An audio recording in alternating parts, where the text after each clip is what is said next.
WNST, Towson, Baltimore. Baseball team's not so good, if you haven't heard lately. Luke Jones joins me now as part of our Dear Orioles, I don't know what this is, dude, ongoing series, exhibition, prayer group, support group.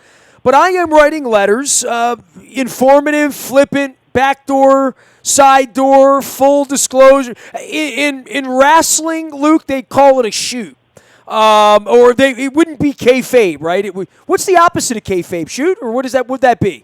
Yeah, just breaking kayfabe and shoot. When I am breaking kayfabe. If you can believe it or not, there are things the Orioles have done to me so dastardly that I did not even tell anybody about them 15 years ago, and I'll be telling them. And along this tale of. I turned 50 this year, Luke, so if you're thinking I'm having a midlife crisis, you might be right. And the team's in last place. And, by the way, have I shown you the Stanley Cup champion hat here that I have on Facebook? Have you seen that yet, Luke?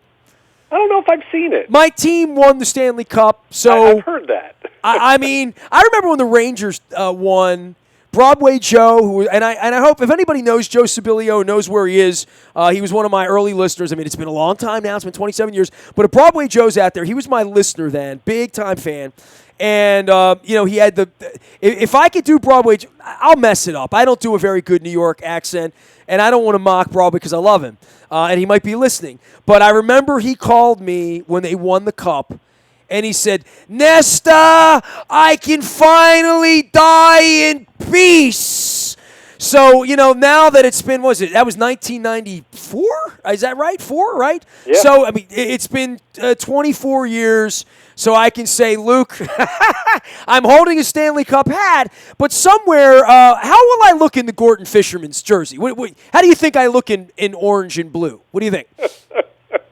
Not bad. All right, but I digress. We go back to baseball, and so all the fun stuff that's going on. But I want to tell some tales. I want to tell stories. I'm going to be writing all of this stuff up on the website, but sort of on the front end of that. And full disclosure, you go away 4th of July as you do every year. By the way, I saw somebody found Flacco down at Stone Harbor on day one outside the coffee shop on my Facebook. So Flacco's in Stone Harbor. Go stalk him. He looks good. I've been in Stone Harbor before. I know you have. I know Avalon is a place he's been a lot too, and in fact, it's funny you mentioned that. I remember.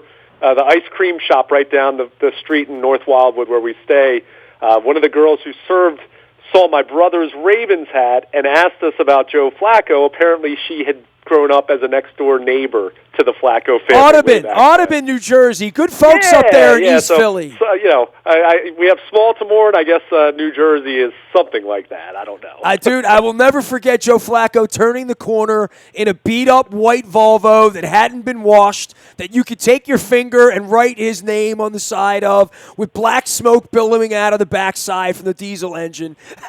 I remember the humble Joe Flacco of Audubon, of Delaware, who was thrown out of Pitt. For Tyler Palco. Yeah. All right, let's get to baseball here. So, I'm going to write all my thoughts and my Dear Orioles stuff. And, on the front end of that, I really just wanted to talk to you because, we are always living the scene in Animal House, right, where there's the good angel on the one shoulder and the devil on the other. I am clearly the guy with the pitchfork in this relationship between you and I and our audience. I don't think you're candy-coated about this. Certainly Alan has soured very much so over the years. And, for anyone in my audience, there's a lot of people out there that are sour about a lot of things. I am. It's not because I'm a get-off-my-lawn guy and they're doing things the right way and I don't accept your sabermetrics. It's because the brand stinks and things stink, and I will talk about all facets of that. And I know you and I did an hour on John and Lou and whether they're going to be Rocky or Bullwinkle. You and I are about to go, Duke to Duke and fist to fist on Dan Duquette and his legacy, and I know you think I've been a little unfair to him, and that's look, it'll judge itself out as to his next job and where he goes. I find all of this to be sort of a little bit like a Mario Puzo novel when you get trapped into a situation for 3 years. Frank Wren once said it was the devil's advocate That's what he said working for the Orioles. It reminded him of The Devil's Advocate, which is a movie I still haven't seen, so I don't even fully understand the reference on that. But Dan Duquette's about to leave, right, and his time's about to end. And we talked about MacPhail's time ending a couple of weeks after Mike Flanagan killed himself, and right at the time that everything turned sort of miraculously at some point, and all the puppies grew up and things happened, and then there was enter Dan Duquette, right? So that would be, here's where the curtain opens for Dan Duquette. He inherits a franchise where the guy who ran it the previous time killed himself. The team lost again, chased off another general manager who wore a Coogee sweater and did a funeral video, literally, in May when the team was, 3-16, whatever the awfulness is. And was it Juan Samuel, Tremblay, Perlazo? I'm trying to do all the math. It all runs together for me. But Duquette's a guy doing what, where, in the Cape Cod League, instructional this or that, had been out of the game for a decade. No one in the game would touch the job at that point. And Buck was already, around. So here comes Duquette. In my mind, take me back, because you're so good at this. Take me back to what the team looked like at that point and what he inherited, which was an awful job with some talent and a really weird owner and MacPhail getting out of here and all sorts of weird stuff happening, right? That's where he was. Yeah, and when you look at where the Orioles were in the fall of 2011 when Dan Duquette was hired, they did have some talent. Now, it hadn't come to fruition in terms of results, but I also think he probably benefited from the fact that ownership trusted Andy MacPhail to a far greater degree than many individuals who had been in that position prior to that. And believe me, that's not to imply that Andy MacPhail or Dan Duquette the first couple years had full autonomy.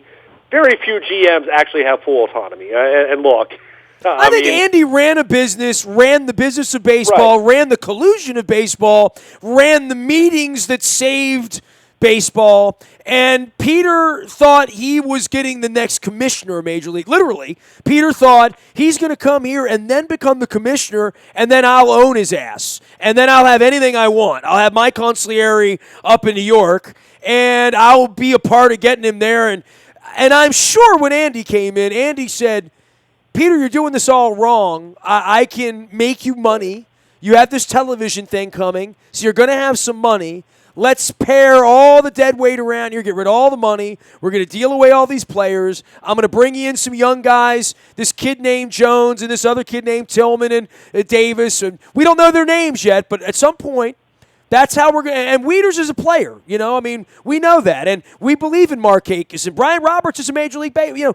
We have some assets around here. We have these young pitchers, Arrieta and Mattis, and right? I mean, these kids we're going to be all right here. And we're going to have some money. And so that's kind of like where the MacPhail thing sort of led this on. And obviously Andy needed to get out for whatever. No one ever asked. He exited – right when all of this was about to blossom, and I guess he couldn't take it anymore with Peter or whatever. It couldn't have been all that comfortable a place. It never is. Ask Duquette, which is where we get to Duquette now from where he was and where he is and how his legacy will be judged. But clearly, this is a really difficult thing to judge because the slope is so slippery as to what is his decision, what was Peter's overrule, at what point he wanted out and why. And then, it's its own Mario Puzo novel, whatever Dan Duquette has endured, including sitting on the stage at the Royal Farms Arena and having me give him an earful about losing my press credential. Yeah, it's funny, as the Dan Duquette era is clearly coming to an end, and I think we've all seen this part of it coming. I think there's been more uncertainty as far as what happens with Buck Showalter, and probably still to some semblance of a degree of uncertainty, even though, if you'd asked me 2 months ago, I would have said, I think Buck sticks around. Now, I really don't know. And I think that's far more uncertain, and it should be when you're 30 games under 500. But the writing's been on the wall with Duquette for quite a while. And I think when you look back at it, it's going to be complicated because as far as how you view his term, because I think when he came in, it was a better situation than it looked on the surface from a talent standpoint that was already in the organization. But that said, Dan Duquette made a lot of good moves, especially early on. Wei-In Chen, and there was they were active in the Pacific Rim, and they got thrown out. They were so active they got banned. Yeah, and I think that thing wasn't as big of a deal in retrospect as it was a bad look. Don't get me wrong. I'm not going to say that wasn't embarrassing. Do you want me to post the sign again up on Twitter for you? Right. I'd be happy to do that. But my point is, Dan Duquette came in and made some good moves. He brought in Chen, who was one of the a top half of the rotation guy for them for 4 years. Brought in Miguel Gonzalez as a minor league free agent, who ended up being a good pitcher for them for the better part of 3 or 4 years. So, and that was just the very beginning of it. And you just look, early on it was clear he was going to be a guy that left no stone unturned in terms of dumpster diving and looking for minor league free agents. And he uncovered guys like Steve Pierce, who helped them win a division in 2014. They had Nate McLouth in 2012 and 2013. So even though the payroll commitment didn't spike overnight relative to where they'd been under the last couple years with McPhail, certainly he made some savvy moves, and certainly I think garnered a certain amount of trust. And certainly they won. They won 93 games in 2012. They won 96 games in 2014. So I think you look at the first 3 years, even if you also acknowledge that, yes, maybe he came in with an organization that had some premium talent that was ready to pop, he also came into a situation where there was a manager that was already in place, and that's awkward. I don't care what sport, what situation it is. That's always going to be a challenging situation to walk into, even if you have the best manager in the world working for you. But Buck is someone who's been influential and certainly opinionated, and certainly has fought for certain guys and certain things in this organization. And look, plenty of that's been positive, but inevitably you're going to have some butting of heads. And I think they made it work pretty darn well for a few years. And then we get to the point where... Well, it all works well when you get Machado in his prime and Davis is hitting 50 home runs.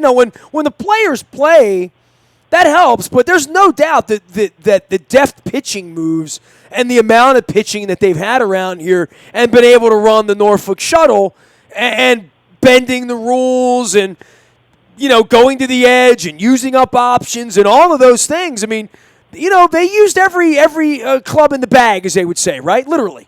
Yeah, there's no question about that. We mentioned in one of our previous conversations, the Orioles were one of the earliest teams to kind of go all in on infield shifting. Shifting is, it's become a standard part of the game now, love it or hate it.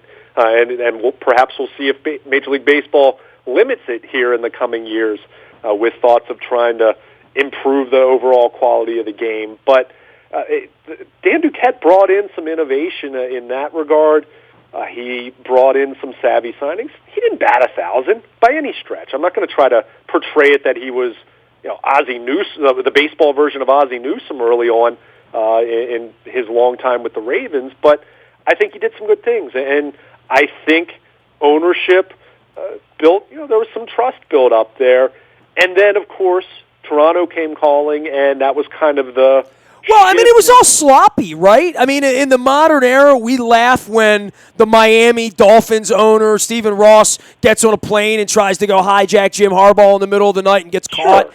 And everyone knows where these planes are going and what's happening.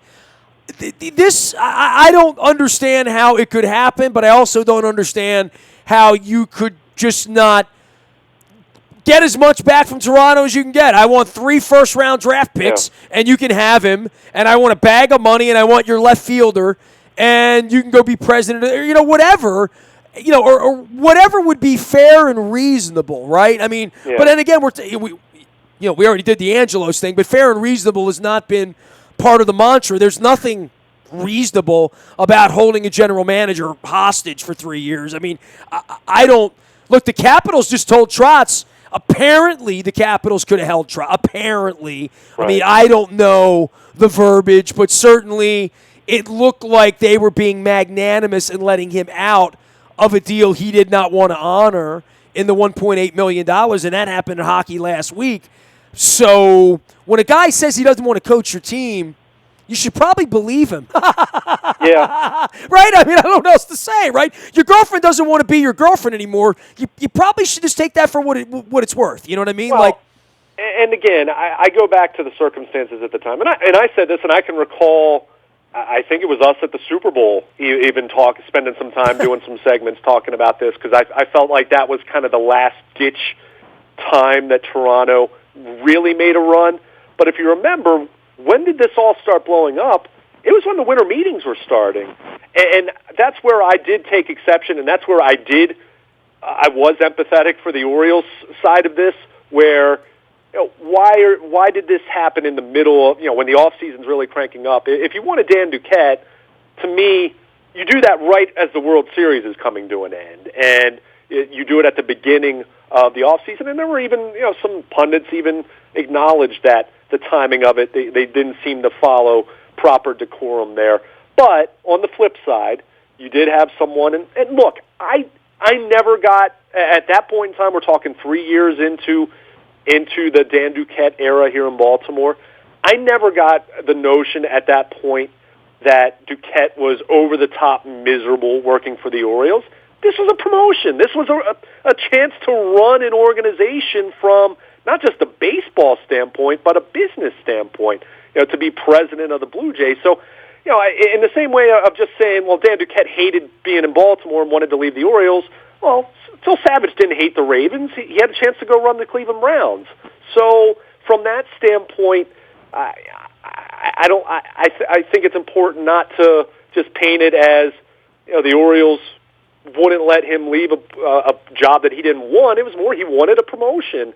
But then, of course, the aftermath of that, where they asked for compensation from Toronto that wasn't reasonable, or certainly wasn't reasonable in the Blue Jays' minds, and then Peter wanted him to honor his contract, which, okay, you can do that, but there's going to be fallout there on a number of levels in terms of trust, in terms of motivation, in terms of just how your protocol and how your infrastructure is going to run. How can you be a leader in that position when everybody in the building knows you don't want to be there? Right. And again, it wasn't necessarily that Dan Duquette was trying to get away as much as he had a better job offer, in the same way that lots of people leave companies that they enjoy, but they get a once-in-a-lifetime kind of offer. But it was just, I was understanding of where the Orioles were coming from, because it was in the middle of an off season, because at that point, remember, they had lost, I'm pretty sure they had already lost Nick Markakis and Nelson Cruz at that point. So this was a pivotal off season to, all right, if you're losing those guys, what are you doing? What are you doing in response to improve your outfield and not just fall off markedly after you won 96 games and got to the ALCS? So I was empathetic of the Orioles from that standpoint. But then on the flip side, is it the best way to do business if someone wanted a promotion, not a lateral move, but a promotion, and you're gonna deny them of that, and then say you're going to honor your contract for the next 4 years? It doesn't feel like it's going to work on paper. And sure, they made the playoffs again in 2016, and I don't think, as much as we've talked about Duquette losing influence, I've never gotten the sense that he doesn't have any power whatsoever. But certainly the chain of command has been completely muddied to the point where who's doing this and who's doing that and who's approving that and who wants this player but someone else wants this player, with Duquette, with Buck, with Brady Anderson, with ownership, however it factored in at any given point.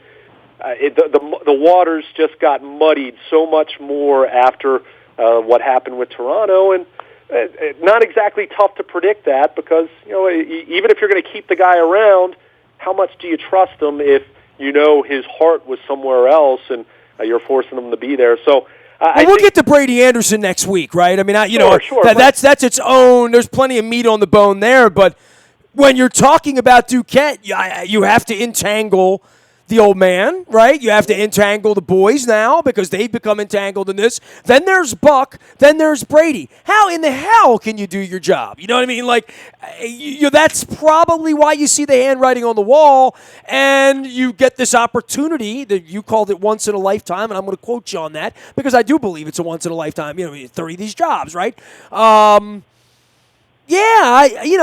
I don't want to say I have sympathy for Dan Duquette, but certainly empathy and certainly get where he is. But, he made a deal with these people. He came in and did deal with the devil, and this is what it took to get back in. And, Peter demanded that full loyalty. That's who he is, and he sort of knew that going in. There's been a 20-year track record of this. Yeah, he certainly had to have ideas of what he was getting into. But again, what I mentioned as far as chain of command really blurring, that was much more after that happened. By a lot of accounts of people I've talked to, and again, it's never full autonomy, so I don't want to make it out that way, but Dan was running the show from a roster standpoint much more back then.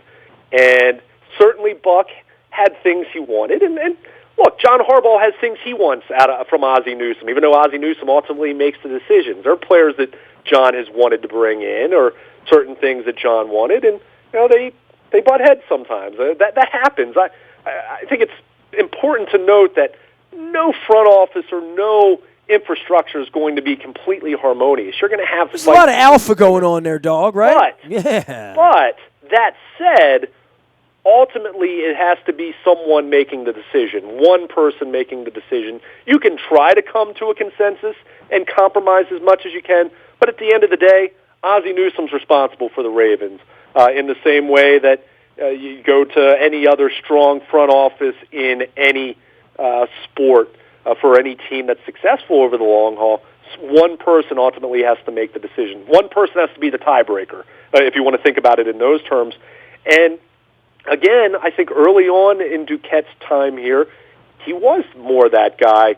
I think after the whole Toronto thing, I think that become much more muddied where, Dan still made moves and still made signings and still did dumpster diving and still found some gems here and there. Look at the Mark Trumbo trade. That was a really good trade when you consider they gave up, Steve Clevenger for Trumbo ended up hitting 47 home runs. But I think from that point on, you saw Buck Showalter have more influence, more say with the roster. Certainly Brady Anderson has been reported and discussed by various outlets, and as we've talked about. You just Jimenez gets blamed on him, right? Completely. Yeah, well, right? You just get to a point where it really becomes a case, and I've cited this over and over, where if it's everybody's fault, and you can point to this person for this signing, and this person for this decision, and this person for wanting that didn't work out, then you don't have accountability, and you don't have a clear chain of command, and then it just becomes that much more difficult to get things done. And even this offseason where, look, Alex Cobb, to this point, as we're talking about this nearing the All-Star break, has not worked out in year one by a wide margin. How much of that had to do with him signing late? I don't know. I'm sure it was part of it. But guys like Alex Cobb and Andrew Kashner even cited how much Brady Anderson and even Buck Showalter kept in touch with them at times over that process. And didn't really imply that it was Dan Duquette doing a whole lot of that. So you kind of have all these individuals who, hey, these are strong personalities. These guys don't get to where they've been in life, in their career field without having ego and without having some strong will. But if you don't have a very clear structure as far as who's going to be making the ultimate decisions, things just aren't going to happen as quickly, and that's where there's so much trepidation right now with the trade deadline and trying to deal guys like Machado and Jones and Zach Britton and Brad Brock and do what you should be doing is doing your due diligence on even listening to offers for guys who aren't free agents to kind of see if you can jumpstart your rebuild even more. But when you have so many cooks and you don't have a head chef that's really clearly defined, it's just going to make things that much more difficult. Not impossible necessarily, but it makes things extremely difficult and certainly makes it impossible to do things in a timely manner. in the way that you sometimes have to when you're dealing with deadlines. Well, you're not sure what to pin on him or what to pin to him, right? I mean, I think in retrospect, I mean, when you start to break these things down, you'd say, all right, what were the good things? The first thing that rolls off of you is Chen and Pierce and, Gonzalez. Okay, so, Pierce, Chen, Gonzalez. I'm just taking a list here. Cruz. Oh, right, sure. Yeah, there you go. I mean, I forgot all about his 50 home runs, right? Right. I mean, Mark Trumbo being acquired from Seattle. Trumbo deal. Okay, and then there are the bad things, which we would say Jimenez just sort of missed dumpster dives, which they are what they are. Sure. I think the Rule 5 thing is ridiculous with him. Yeah, I mean, and you can go down the dumpster dive stuff. I mean, giving Arrieta away, that was a little bit on him, right? Yeah, although I'd put more of that on just player development, going back to even the McPhail era. I think with that, look, I'm not convinced that Jake Arrieta was ever going to find the success that he ultimately found in Chicago, but they got something for him. Believe me, there weren't teams that were giving away a top 25 prospect in baseball for Jake Arrieta at that point. I found that to be more of a player development failure than anything else. And Arrieta was in the Orioles system before Dan Duquette came along. So you can kind of give that to Andy McPhail and Dan Duquette as far as overseeing player development. But, I mean, sure, there were missteps. I want to make this very clear. I'm not trying to say that Dan Duquette has been completely wronged or infallible or did a wonderful job here. But some of the stuff that I still see to this day, people pointing the finger at Dan Duquette exclusively when it just tells me how little they know. I mean, literally, it just tells me you don't understand what the hell was going on around here. I'm not. Look, we're doing a whole Duquette thing. I'm not here to roast him. I'm literally just here to say good, bad. I'll do my roasting when I write about him because my writing is a personal letter, which is how I've been personally treated. Right. So these guys are not going to get anything particularly kind from me because none of them have been particularly kind to me or people I know, quite frankly, in many cases. So, I have lots of things on my mind, but there's also the fairness of saying this dude had one hand half tied behind his back most of the time. And, I mean, he did some good stuff. He did some great stuff. He did some, bad stuff. But he always had one thing in common. He's kind of always working under an awful set of conditions. To come in with a manager he inherited, a situation he inherited, an ownership that, signing Chris Davis in the middle of the night for $160. Bringing Brady Anderson to be the mole in the corner. And, just all of it is not conducive to what Dan Duquette 30 years into this would say would be ideal, right? In Toronto, he had a chance to go there and do everything ideally, right? I mean, that's probably the real shame of all of it, right? Yeah, and I'm gonna be fascinated to see what the future looks like for him. I don't anticipate him walking right into another general manager job, but I think he's done a good enough job, and he's been in Baltimore long enough that he shouldn't be kind of cast off in exile the way he was for 9 years after he left Boston. So it's going to be interesting for him. I will say this. I mean, I still see him regularly at the ballpark. Because I've heard some people speculate. Has he been kind of quietly sent home? I don't think it's a situation like that. I still think he's involved. And you think he's going to be the one, having big influence in, what 3 bags of beans they get back from Machado next month, right? Put it this way. I think he's going to be engaged in a lot of the talks. I don't think he's necessarily making the final decision by any means, but I think he's still going to be doing a lot of the groundwork for that, even if he's not making the decision. Because, Frank, face it, he's the one who has the experience doing that. Buck Showalter's not, someone that is on the phone with GMs executing trades. Brady Anderson has done some contract negotiation with Darren O'Day and a couple others over the last couple years, mainly because I believe is a mutual agent in that regard. But that's the big question with Brady, right? It's one thing to say he's going to be the next guy, but what are his what are his qualifications for that? And does he want to do the day-to-day grind it out kind of work that Dan Duquette or your typical GM does when he likes being in the clubhouse and working out and working with players and being a pseudo coach and pseudo nutritionist and everything.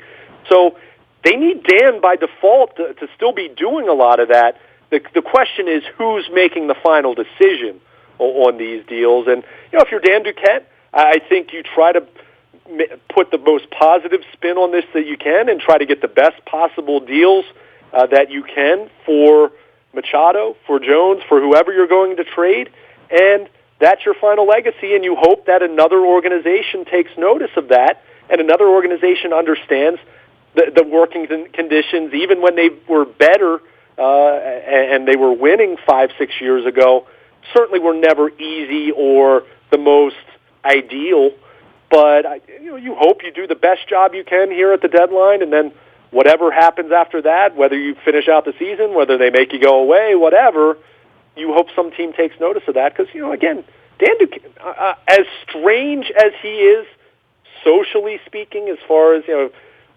interactions with the media, and strange sounds to me awkward. Let me yeah, I use the word awkward. Yeah. I don't want to be mean, but he's a weird guy. Yeah. But that said, that doesn't mean he's not an intelligent baseball mind, and I think I'm hoping for his sake there is a job for him in baseball somewhere. Maybe it's in an advisory kind of role right now. Maybe it's a right-hand man kind of a role right now, and maybe he gets another shot at maybe another Toronto job comes calling for him at some point, because this guy is a really interesting individual. Even if you just track things that he did after he left the Red Sox and before he was hired by the Orioles. So this is a really interesting, unusual individual. But that said, I still think he's a good baseball person, and I think should be remembered fondly. Then he's probably going to be remembered by a lot of people, given how his tenure is coming to an end here in Baltimore. I know he was really smart. He tried to get the hell out of here. Well, there's that too, right? Yeah, some other team wanted him, so that says something too. I mean, he worked in Montreal, he worked in Boston, and had success at both of those places. Certainly with the Expos, with having no payroll, and then in Boston where he had a payroll. He invented Pedro, right? Pedro Martinez, that was his guy. I mean, this guy did some really good things over the years, and did some good things here in Baltimore. And look, I don't want to make it out to be any more than it was. He didn't get them to the promised land, and certainly he had his missteps. But I think you look at how the last few years have gone.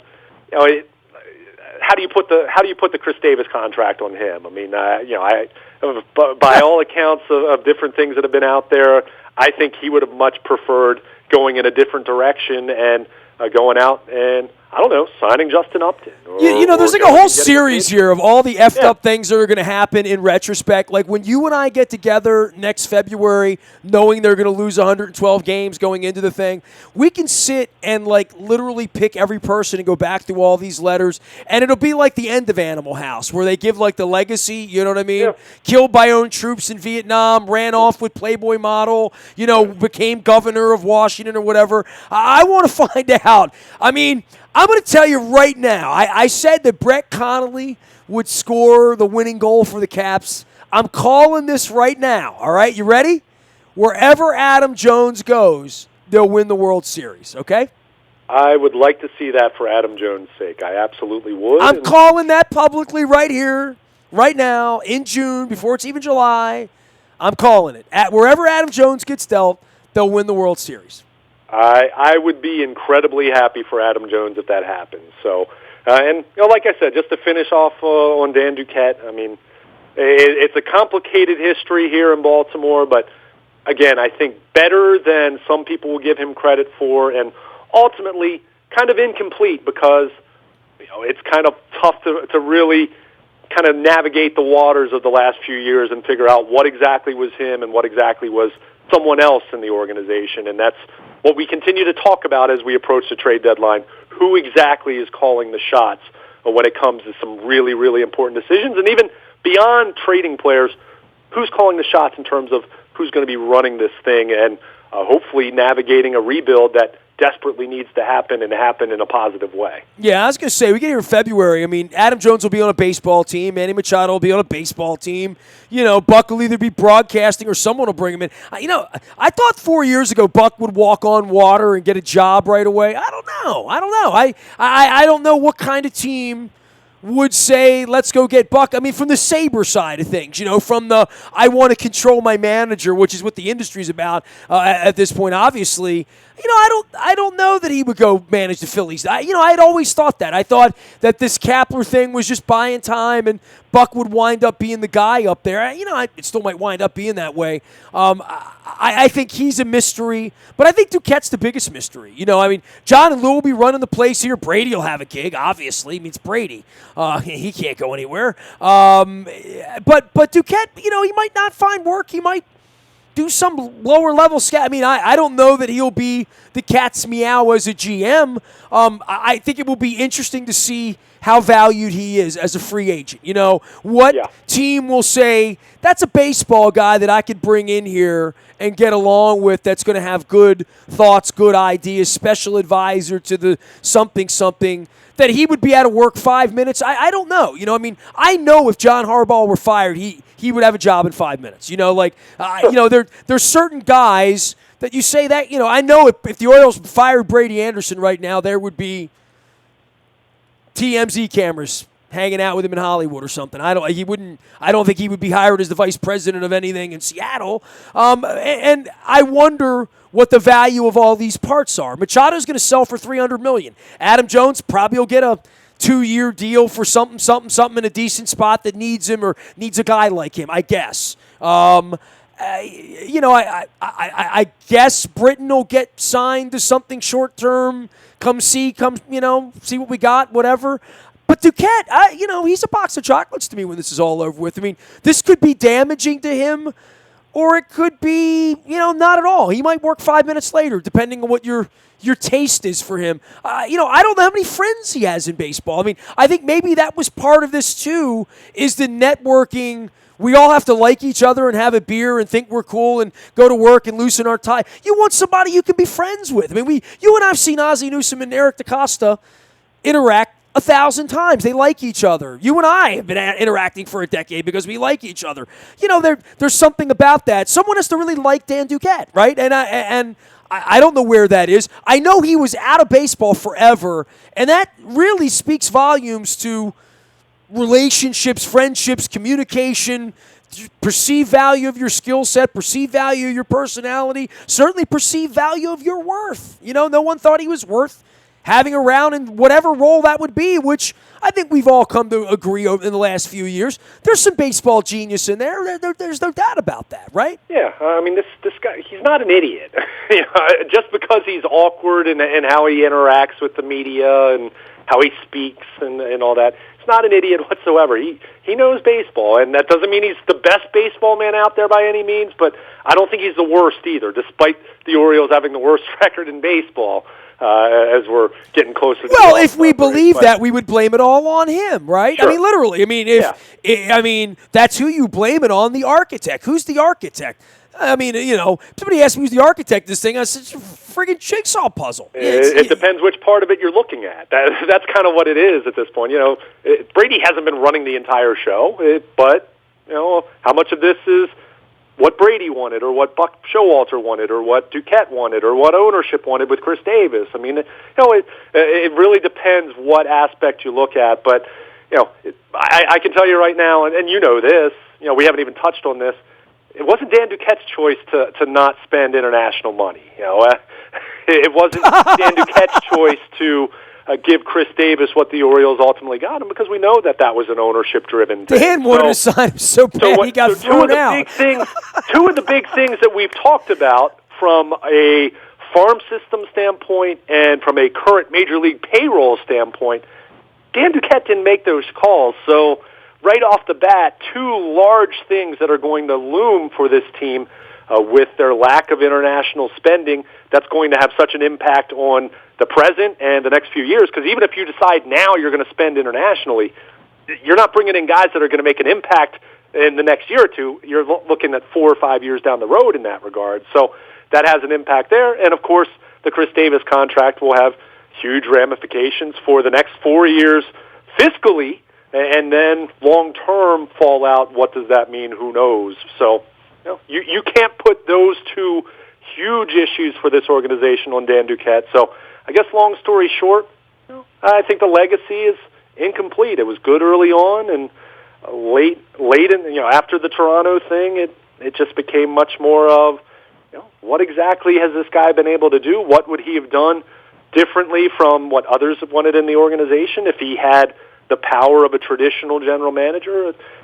We may never know all of those details, but I'm with you. It's going to be interesting to see where he turns up, and for his sake, I hope he does turn up somewhere, because I think he is a very capable baseball man in the right job, and that might not be running an organization, but I think he certainly could still be an asset to a team somewhere. All right, we've had enough of Dan Duquette. We'll get the Buck Show, Walter. It is the Dear Orioles series. This is the audio version. You can read my thoughts out in the on the website. They'll be happening. The buyatoyota.com audio vault there for all the audio part of the Dear Orioles series. Still getting to the aftermath of all the Barry Trotz stuff, and of course him signing on with the New York Islanders to coach there.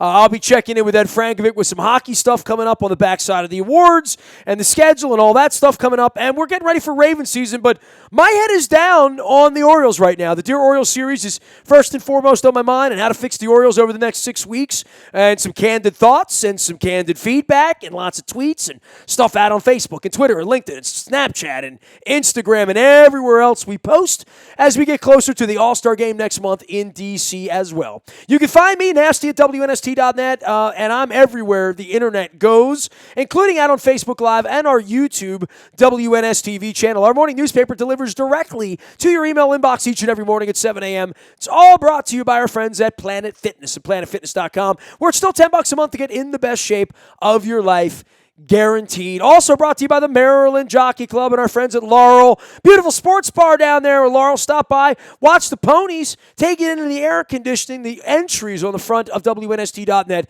as well as on in our morning newspaper, which delivers at 7 a.m. and it's free, and you should sign up. Royal Farms, real fresh, real fast. They deliver our coffee.